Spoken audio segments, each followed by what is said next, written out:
Muito boa tarde, seja bem-vindo ao Gabinete de Imprensa, numa semana marcada por duas vitórias do Benfica, 6-0 frente ao Belenenses e agora 2-0 frente ao Astana. Bem, se pode dizer que é a melhor série da temporada do Benfica, com 3 vitórias consecutivas, mas vamos começar a analisar muitos dos artigos, muitas das notícias que se fizeram ver, sentir e ler nas notícias desta semana. José Nuno Martins, muito boa tarde. Olá, boa tarde, João. Vamos começar pelo Jornal A Bola, que tem um novo cronista, não é? Pois. Dias Ferreira, que fala no sábado, no dia 12 de setembro, ipsis verbis, o Benfica não tem dores de crescimento, tem dores de cotovelo, referindo-se naturalmente a uma das afirmações do presidente do Benfica, Luís Filipe Vieira, em entrevista precisamente ao Jornal A Bola. José Nuno Martins, Dias Ferreira ainda agora chegou ao Jornal A Bola e está já ao ataque ao Benfica. Ele é um sportinguista profundo. Espero que não venha a ser em breve um sportinguista de profundis. Mas eu gostaria de saudar, João, o meu amigo Dias Ferreira. Eu estou pouco habituado a chamar-lhe Dias Ferreira, porque nós conhecemos no Liceu Camões há muitos anos. Nessa altura tratávamos-nos pelos nomes próprios. Eu era o Zé Nuno, ele era o Zé Eugénio. De maneira que eu, em primeiro lugar, gostaria de o cumprimentar pelo espaço de opinião que ele conquistou recentemente no Jornal A Bola. Esta sua primeira crónica faz-me acreditar que a linha de comentário do ex-candidato à presidência do Pátio das Cantigas, que é realmente meu amigo há muito tempo, será em tudo idêntica à que assistíamos no programa dia seguinte. Tenho até fé que encontraremos nos textos próximos do Dr. Dias Ferreira muita matéria-prima para desenvolver aqui no Gabinete de Imprensa. Mas realmente, como dizes, começamos bem, começamos em grande. No espírito do Dr. Dias Ferreira, o Benfica diz que tem dores de cotovelo do Sporting. Eu só posso acreditar que este meu amigo chegou agora para preencher o espaço humorístico que faltava no Jornal A Bola desde a saída do Ricardo Araújo Pereira e do Zé Diogo Quintela.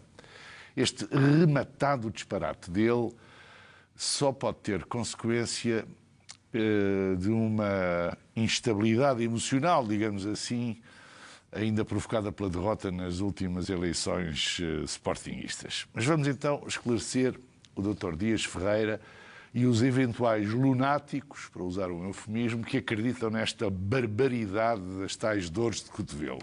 Com números, não é? Com números precisos, fazendo uma comparação entre Benfica e Sporting, baseada numa estatística que foi recolhida pelo pesquisador do nosso programa, o Pedro Soares. Ora, vejamos, nos últimos 35 anos o Benfica conquistou 11 campeonatos, enquanto que o Sporting venceu 3. Aliás, no Pátio das Cantigas já não se festeja um campeonato há uns 13 anos, não é isso? Ou a minha memória está a falhar? 13 anos. Dos últimos 17 derbys, o Sporting apenas ganhou 2, enquanto que o Benfica conquistou 10. O Sporting está há 11 jogos sem vencer aqui na Catedral e tem apenas 5 vitórias nos últimos 30 jogos na nossa casa. Por outro lado, nos últimos 30 jogos lá no Pátio, o Benfica tem 13 esplendorosas vitórias. É frequente ver sportinguistas, João, a gabarem-se dos tão falados 7-1, uma terrível goleada sofrida pelo Benfica nas instalações deles. Mas é curioso que nesse campeonato, e é bom recordá-lo, o grande campeão foi o Sport Lisboa e Benfica. Bom, mas no futebol o Benfica tem um total de 76 troféus, enquanto que o Sporting tem apenas 47.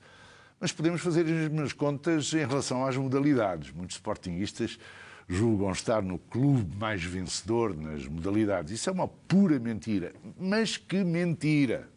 Vamos lá ver. Em basquete, o Benfica tem 82 títulos. O Sporting, 13. Uma diferençazinha. Uma diferençazinha. 82-13 é muito. No hóquei, se eu tenho como bons os registros que o Pedro Soares recolheu, o Benfica tem 51 títulos, enquanto que o Sporting tem 18. Também há aqui uma diferençazinha, então. Isto é quase um empate. Já não é tanto, mas é um empate técnico, não é? Estamos em alto período de eleições, um empate técnico. Um empate técnico.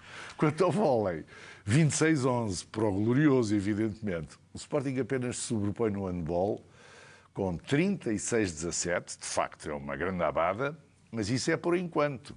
E por enquanto no futsal também se sobrepõe a nós, onde a conta corrente vai num renhido 22-21.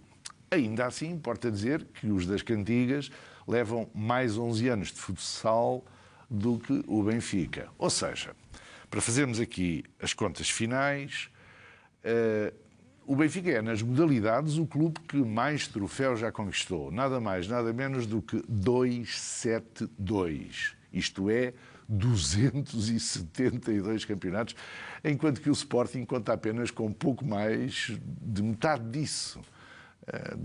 147 ou 146. Agora, eu espero que o meu amigo Zé Eugénio Dias Ferreira não se zangue, como aconteceu no programa dia seguinte, quando saiu pela porta fora. E espero, sobretudo, que no seu novo mistério no jornal A Bola não se ponha a escrever sobre estes números, porque eles deitam por terra a estapafúrdia teoria dessa dor de cotovelo. Eu imagino que seja realmente muito doloroso para o Zé Eugénio e para os amigos dele terem de lidar a vida inteira com tamanhas diferenças de desempenho, de história e de dimensão em relação a um rival que, ainda por cima, está aqui a 2 passos, mesmo em frente do nariz deles. Mas se for necessário um médico para minorar esta aflição, podemos chamar outro amigo comum, o Dr. Eduardo Barroso.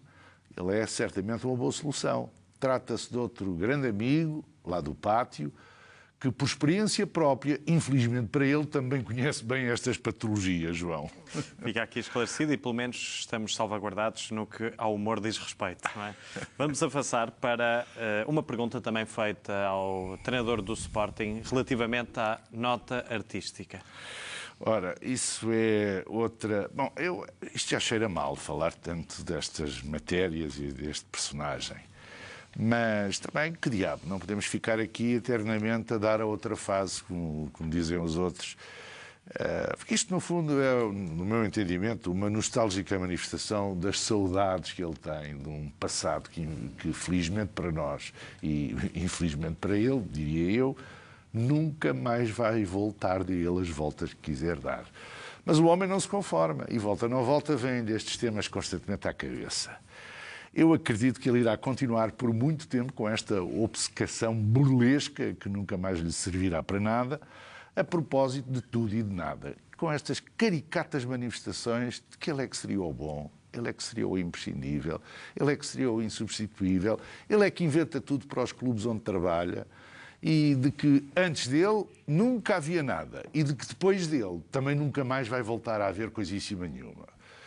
Hoje, com um patrãozinho à medida dele, continua a ofender o senso comum dos próprios adeptos de bom senso, que presumo também eles devam assistir cada vez mais incrédulos às suas nostálgicas e constantes declarações diretas e indiretas, tácitas ou explícitas, de amor e de profundas saudades do nosso Benfica. Mas faça lá a vidinha dele. Como se isso convencesse alguém além de si próprio.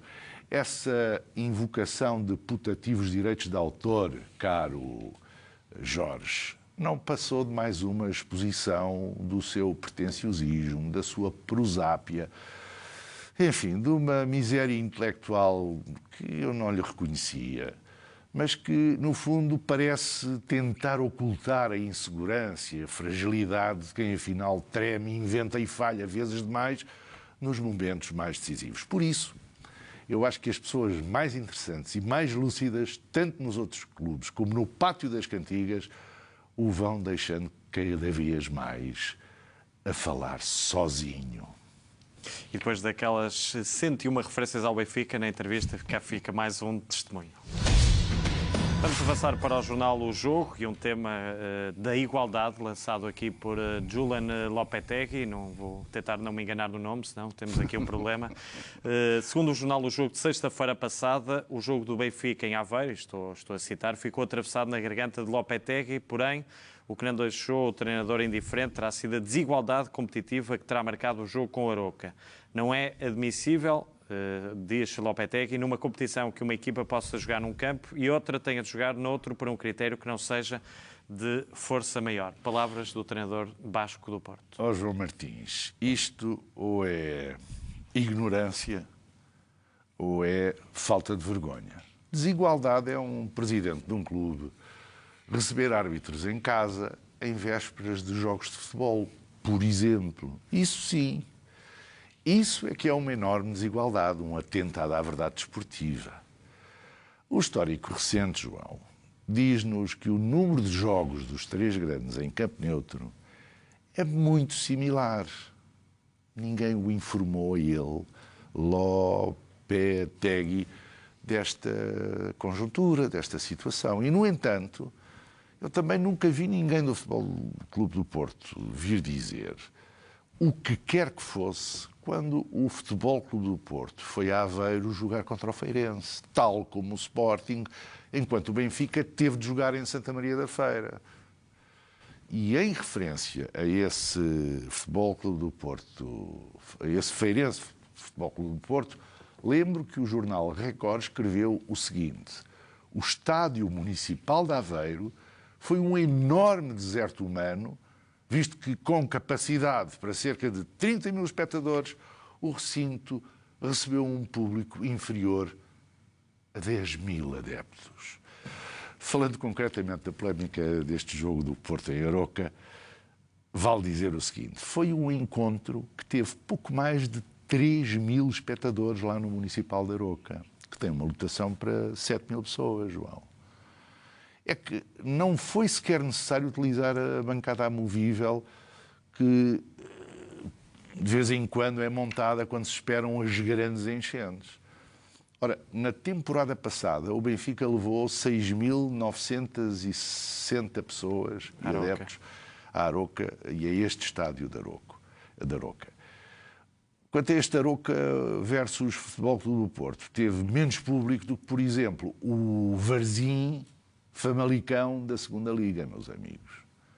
No jogo do Benfica em Aveiro, com o Arouca, estavam perto de 24 mil pessoas, Sr. Lopetegui. Fazendo as contas a 20 euros por bilhete, preço cobrado para as bancadas laterais, que são aquelas que têm mais lugares, podemos chegar a um valor aproximado de €500 mil.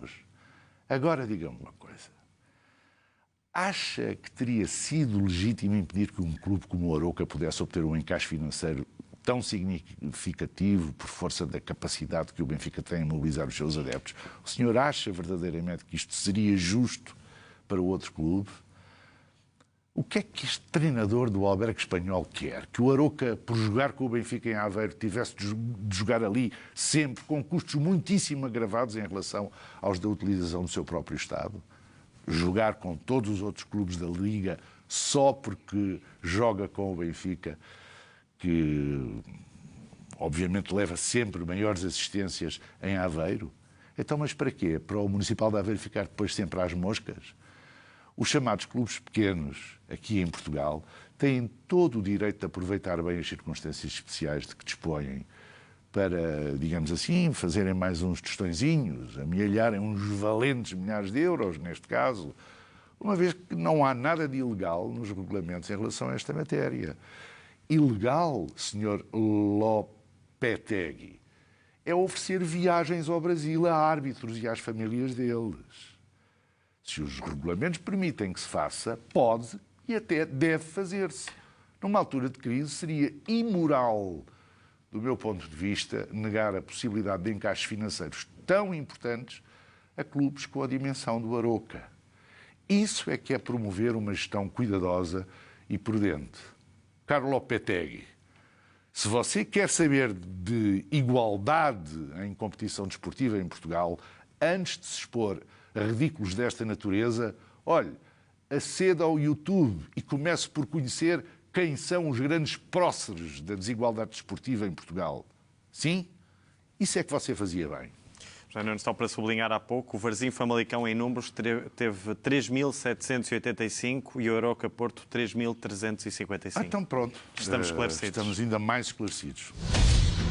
Vamos avançar para um artigo do jornal O Jogo, assinado por João Sanches, Balão de Vitória. O jornalista João Sanches, há 8 dias, lançava uma espécie de sentença no jornal O Jogo. O treinador do Benfica, estou a citar, prometeu usar a pausa na Primeira Liga para melhorar a equipa. A cobrança bate-lhe agora à porta, portanto, isto naturalmente antes do Benfica Belenenses. Depois de uma pré-época falhada na vertente desportiva, escreve João Sanches, Rui Vitória insuflou o balão da expectativa dos adeptos antes da pausa que tivemos nas últimas 2 semanas. Calcula tu, João.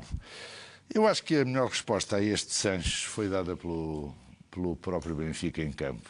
Mas resta a dúvida, será que 6-0 foi suficiente para convencer o plumitivo?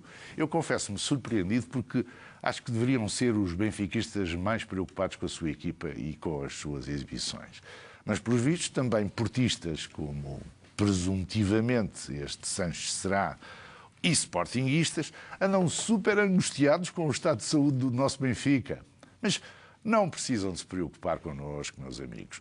Ao contrário do que foi vaticinado por muitos, estamos bem vivos e na luta podem contar com o bicampeão em força a lutar com toda a garra pelo 35. Vamos avançar ainda dentro do mesmo tema, podemos dizer, a má exibição do Belenenses no Jogo de Luz. Sim. Um tema que foi puxado, portanto não há mérito do Benfica aqui, há uma má exibição do Belenenses. O negativismo não atingiu apenas as previsões relativas a este desafio da 4ª jornada. Depois do jogo, e de acordo com alguns comentadores das TVs, nas rádios e na imprensa, a goleada de 6-0 terá sido exclusivamente motivada pela má exibição do Belenenses e não pelo mérito do Benfica. Que comentário é que podemos fazer a este? Olha, João Martins, eu acho que isso foi um vendaval de críticas e de apreciações negativas da parte de muitos outros jornalistas, não foi só do dito Sanches com aquela previsão de pitonisa negativa. E jornalistas com assinatura e de outros anónimos. Jornalistas do Observador, da Lusa, que sendo um serviço público nunca hesita a manter vestida a camiseta das riscas verticais azuis, jornalistas do Público, do Sapo, da Rádio Renascença. Mas a verdade é que na sexta-feira passada todo o país assistiu na BTV a 90 minutos de arte dos jogadores do Benfica. Um domínio verdadeiramente avassalador, que empolgou os adeptos, que empolgou as mentes mais exógenas às nossas. Eu acho que não há palavras para descrever a forma como estas exibições de Nico Gaetan e de Jonas, a quem não viu esse jogo. Mágico é um adjetivo redutor para classificar o que fizeram estes dois craques, que, tal como o Hélder Conduto disse muito acertadamente, eles são os melhores jogadores deste campeonato. E se são bons individualmente, são quase imparáveis quando estão em sintonia um com o outro. E foi isso que aconteceu no Benfica Belenenses. Gaetan e Jonas fizeram estragos, acompanhados de Mitroglou, que, como se viu ainda ontem, está a entrar na dinâmica da equipa. Tudo isto voltou a ficar patente em certos momentos do Benfica Astana, não é? Mas, voltando à sexta-feira passada, eu acho que foi notório e indiscutível que Talisca e Samaris se entendem cada vez melhor no meio-campo, que Nelson Semedo e Gonçalo são dois jovens que, com o seu talento e com a sua confiança incutida por Rui Vitória, acrescentam muita qualidade a este Benfica. Toda a gente estará de acordo com isto, a não ser os comentadores que têm óculos verdes ou óculos azuis. O desafio da Liga com o Belenenses foi um jogo coletivo quase perfeito, traduzido em 6 golos sem resposta. E se para alguns comentadores desses, jornalistas parciais e clubistas, nas jornadas anteriores o Benfica tinha vencido 2 jogos com más exibições, desta vez goleou, mas, na opinião deles, por culpa da má exibição do Belenenses. O pobre Belenenses terá entrado na luz e perdido a inspiração por obra das bruxas de um momento para o outro. Será que para estes comentadores o Benfica nunca ganha por mérito próprio? Alberto do Rosário, alô Alberto, Bernardo Ribeiro, ó Bernardo, e Rui Santos, Você é fantástico. Rui Santos, até no Jornal Record, entre expressões como equipa que entrou em campo sem saber o que ia, um Belenenses desmaiado, uma versão zero do Belenenses. Já agora, o Belenenses ainda não tinha perdido, não é? Em Não, 7 jogos ainda não tinha perdido. numa data de jogos não tinha perdido. 7 jogos oficiais. Justificavam a goleada do Benfica pela má exibição do Belenenses. Incrível a análise de Miguel Guedes no trio de ataque. Não posso dispensar de trazer isso aqui ao gabinete de imprensa. Este trio de ataque é o do Serviço Público Azul, da cor azul, não é?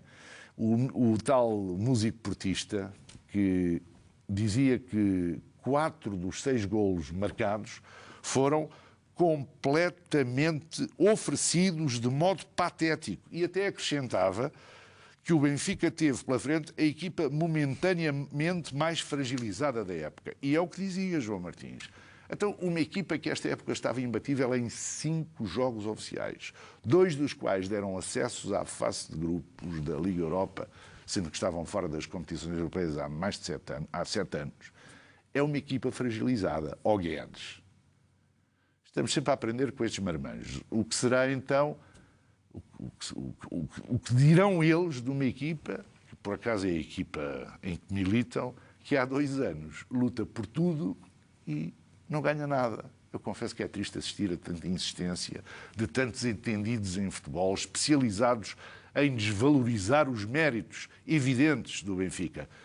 Mas cá para mim só lhes fica mal a eles. E a grande verdade é que o nosso jogo da 4ª jornada foi uma verdadeira noite de gala, com o Benfica bem orientado, sem gritarias, nem palhaçadas na linha lateral, e com os atletas super compenetrados, super inspirados no seu desempenho, a levarem os adeptos ao rubro e que, a jogarem desta maneira, João, penso que são muito difíceis de serem travados.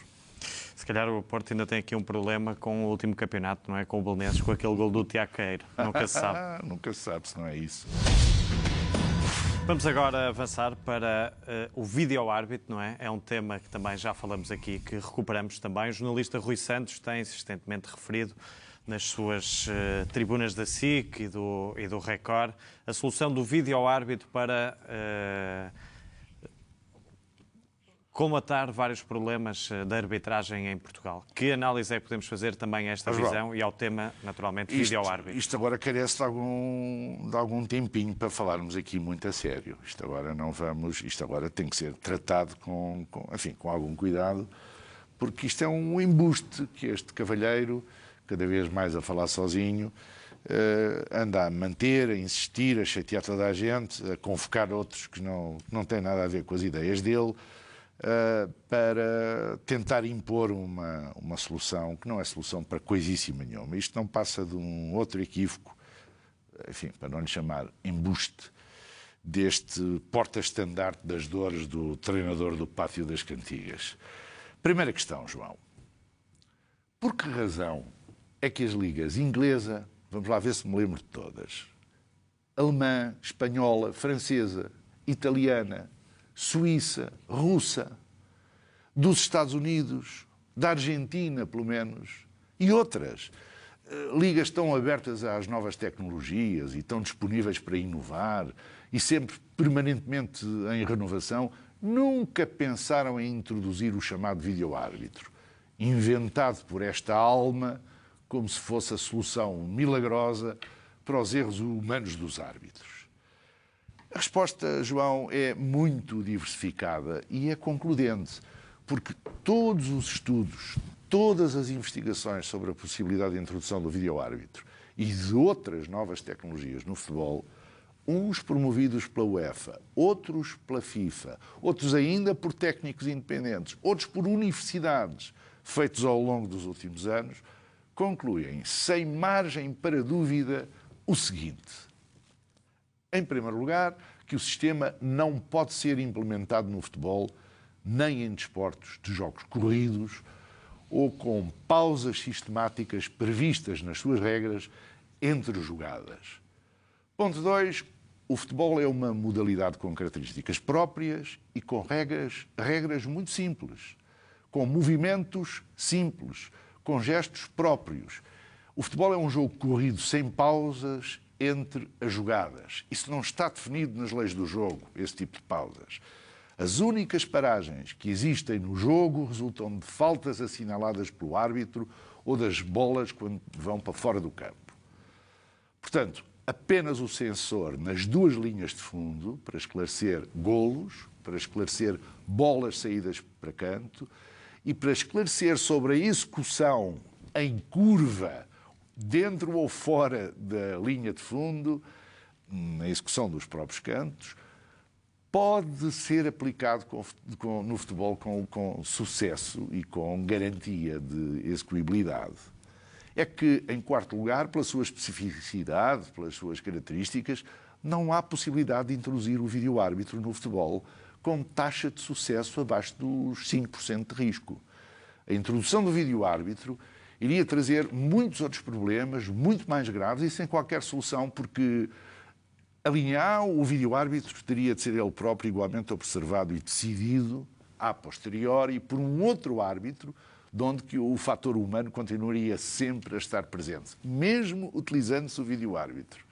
Levantaria ainda mais dúvidas. Mais dúvidas. A linha B, quem interromperia o jogo para a análise de cada jogada, ou da jogada em dúvida? O árbitro? Os treinadores? Outra terceira entidade? Os jogadores? O fiscal de linha? O assistente de jogo? A linha C, quantas jogadas poderão ser analisadas? A linha D, quais os tipos de jogadas que poderiam ser alvo desta análise? O vídeo-árbitro iria aumentar a polémica em torno de 95% dos lances analisados, pois seria mais um elemento humano a decidir. E quais seriam, João, os meios técnicos necessários para institucionalizar o vídeo-árbitro? Teriam todas as ligas profissionais e semiprofissionais, falemos apenas do nosso país, as condições necessárias para submeter todos os jogos aos mesmos requisitos técnicos e humanos? E depois, nos processos de preparação das equipas e dos jogadores, só clubes ricos e ligas ricas é que passariam a ter acesso às apropriadas condições de treino e de preparação. O futebol deixaria de ser o grande desporto universal e abrangente que hoje tanto gostamos, e o vídeo-árbitro induziria à criação de mais pausas, de novas pausas ainda, de indecisões e de outras indecisões, situações que iriam adulterar por completo o jogo do futebol tal como o conhecemos. Além do mais, penso que o vídeo-árbitro é um sistema falível que de modo algum pode garantir a tal fiabilidade e a infalibilidade que os Ruis Santos, são vários já, da vida, estão a propalar. Porque, vejam bem, mesmo nas atuais transmissões dos canais especializados como a Sport TV, a Sky Sports, a BTV, etc., quantas vezes 12, 16, 20 e tal câmaras que estão a usar-se numa transmissão em direto não nos conseguem dar, nem no momento, nem a posteriori, a imagem verdadeiramente esclarecedora de um lance que levantou dúvidas. É uma questão. José Nuno, temos que terminar só para avançar um pouco e para pontuarmos finalmente, temos mesmo que terminar. Porquê é que, pergunto eu, Rui Santos não apresentou ainda nenhum estudo de forma a esclarecer esta questão? Eu acho Valoriza a sua opinião. Eu acho que ele não apresenta nenhum estudo, porque esses estudos não existem. Os estudos que sejam conclusivos a favor da teoria do vídeo-árbitro não existem. Todos os estudos que se iniciaram, aliás, até por pessoas que defendiam abundantemente a existência, a implantação do vídeo-árbitro, concluíram no final do seu processo pela opinião e pela decisão contrária. Portanto, não há sustentabilidade para esta campanha patética do Rui Santos e do seu apaniguado Abreu na SIC em relação ao vídeo-árbitro. Muito bem, José Nuno Martins, agradeço a presença neste gabinete de imprensa que termina por aqui numa semana também marcada pelo Clássico, e para a semana cá estamos para fazermos as contas e fazermos a leitura desta revista de imprensa, não é, que vamos vendo assim e ouvindo. Espero. Muito obrigado. Tudo dito neste gabinete de imprensa. Fique bem, fique pela BTV. Tenha uma boa tarde.